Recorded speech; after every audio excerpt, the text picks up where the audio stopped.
আল্লাহর ওয়াস্তে মনের কানটা একটু খুলে দেন, আল্লাহ কিভাবে রহমত করে দেখেন।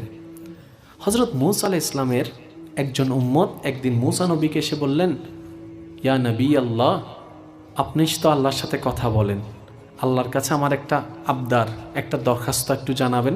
মূসা নবী জিজ্ঞেস করলেন, কি দরখাস্ত বলো। ওই ব্যক্তি এসে মূসা নবীকে বলছেন, আপনি আল্লাহকে একটু বলবেন, আল্লাহ আমাকে যতগুলা সম্পদ দিয়েছে এগুলা মেনটেন করা আমার পক্ষে সম্ভব হচ্ছে না, আল্লাহ যেন আমাকে সম্পদ আর না দেয়, একটু কমাই দিতে বললেন। এতগুলো সম্পদ রাখার আমার জায়গা আর আমি নিজেও মেনটেন করতে পারছি, একটু বলবেন কমায় দেওয়ার জন্য। কিছু দূর যাওয়ার পরে আরেকজন বান্দার সাথে সাক্ষাৎ হলো, যে অত্যন্ত গরিব, অসহায়, শরীরে একটা কাপড়ও আছে, তাও আবার ছেঁটা ফেরা। উনি বললেন, আপনি তো আল্লাহর সাথে কথা বলেন, একটু আল্লাহকে বললেন আমার দিকে যাতে একটু রহমতের নজর দিয়ে তাকায়, আমার তো নিজের খাওয়ার কোনো কিছু নাই, পড়ারও কোনো কিছু নেই। মূসা নবীকে বললেন, মূসা নবী চলে গেলেন আল্লাহর সাথে কথা বলতে তুর পাহাড়ে। মূসা নবী চলে গেলেন, আল্লাহকে সব কিছু জানালেন। এবার আল্লাহ পাক কি বলছেন জানেন? হে মূসা, তোমার সেই উম্মতকে ধন কমিয়ে দেওয়ার জন্য আমার কাছে রিকোয়েস্ট করেছে, দরখাস্ত পাঠিয়েছে, তাকে একটু বলবা সে যেন শুকরিয়া আদায় করা বন্ধ করে দেয়, আমি নিয়ামত দেওয়া বন্ধ করে দেব।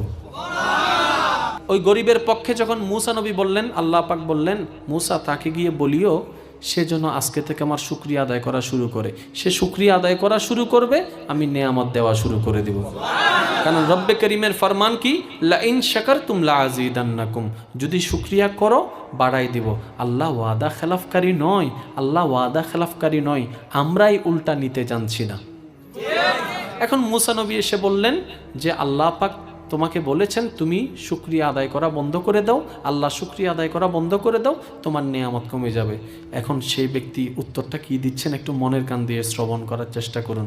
সে বলছে, হে নবী মূসা, যখন আমার কোনো কিছুই ছিল না তখনই তো আমার মওলার শুকরিয়া আদায় করা আমি বন্ধ করি নাই। যখন কিছুই ছিল না তখনই তো শুকরিয়া আদায় করা বন্ধ করি নাই, এখন কিভাবে আমি বন্ধ করব? আমার পক্ষে এটা সম্ভব না। মূসা নবী বলে যে যদি শুকরিয়া আদায় করা বন্ধ না করো সম্পদও কমবে না, বাড়তেই থাকবে। ওই গরিব যিনি অসহায় বান্দাটার সাথে যখন সাক্ষাৎ হলো, উনি জিজ্ঞেস করলেন, মূসা নবী আল্লাহ কি আমার ব্যাপারে কিছু বলেছেন? তখন মূসা নবী আল্লাহর বাণীটা শোনাই দিলেন। আল্লাহ বলেছেন তুমি শুকরিয়া আদায় করতে থাকো, আল্লাহ নিয়ামত বাড়াই দিতে থাকবে। সে এটা শুনে কি বলে জানেন?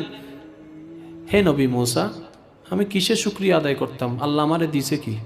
আল্লাহ আমারে দিছে কি? দেখেন আমাদের জীবনের সাথে মিলে কি মিলে না, একটু হিসাব করে দেখেন। সে বলছে, হে নবী মূসা, আমি কেন শুকরিয়া আদায় করবো আল্লাহর?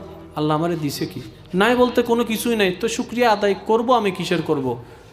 এমন বলতে না বলতে হঠাৎ করে একটা দমকা হাওয়া এসে তার শরীরে যে ফাটা ছোটা কাপড়টা ছিল ওইটা সহ নিয়ে